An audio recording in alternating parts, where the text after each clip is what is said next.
Sa gitna po na issue sa mga flood control project, umalingaw-ngaw ang usaping magpapalit ng liderato ang Kamara.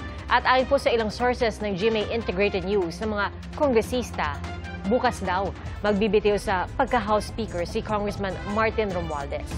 Sinabi din nilang si Isabela Representative Faustino D. III ang magiging bagong House Speaker. Kanina po, mabilis na tinapos ang sesyon. At saksi, si Jonathan Andal. Kalahating oras pa lang ang sesyon kanina sa Kamara, tinapos na ito kaagad. Session suspended until tomorrow, September 17 at 3 p.m. Nangyari ito sa gitna ng umuugong na balitang papalitan si Speaker Martin Romualdez bilang leader ng Kamara. Ayon sa ilang source ng GMA Integrated News, usap-usapan na magli-leave si Romualdez. Batay sa House rules, sakaling mawala o pansamantalang hindi magawa ng Speaker ang kanyang trabaho, pipili ang mayorya sa mga Deputy Speaker ng isa sa kanilang grupo na kukuha ng kapangyarihan at trabaho ng Speaker. Sakaling lumagpas ang isang araw na walang napipiling Acting Speaker, magbubunutan sa kanilang grupo para makapagtalaga ng Acting Speaker. Sabi ni Navotas Representative Toby Tiangco, posibleng bukas ang pagpapalit ng liderato ng Kamara. Pero ayon kay Tiangco, hindi magtatagumpay ang anumang hakbang para patalsikin si Romualdez ng walang basbas mula sa Pangulo.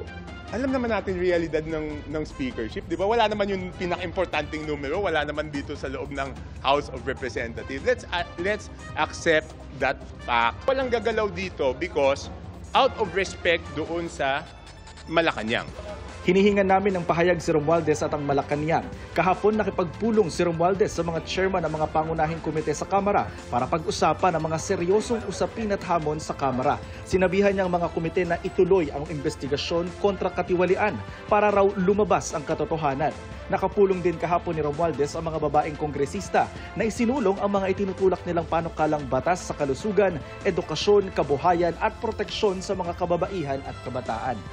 Para sa GMA Integrated News, ako si Jonathan Andal, ang inyong saksi. Sinisika pa pong makuha ng GMA Integrated News ang panig ni House Speaker Martin Romualdez.